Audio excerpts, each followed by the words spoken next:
Nalunod ng isang lalaking naligo sa Pinsal Falls sa Ilocos Sur. Ang biktima nakainom pala. Nasa frontline na balitang yan si Camille Samonte.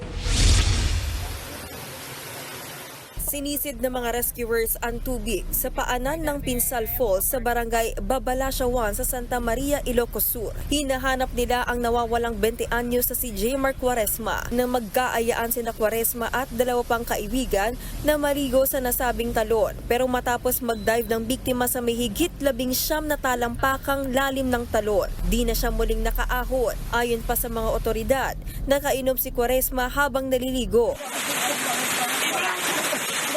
Makalipas ang mahigit isang oras, nakita din ang katawan ng biktima. Sinubukan pa siyang dalhin sa ospital pero idineklara ng dead on arrival. Ayon sa barangay officials, taga Pangasinan ang biktima at dumayo lang para maki-birthday sa kaanak. Malalim po kasi yung area na tumalunan niya yung biktima at saka iba po kasi yung tubig po medyo malamig.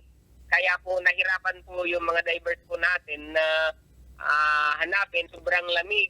Dahil sa insidente, pinag-aaralan na ng mga otoridad ng barangay na isara sa publiko ang talon tuwing gabi para maiwasan ang disgrasya. Nagbabalita mula sa Frontline, Camille Samonte, News 5. Mga kapatid, Julius Babaw po.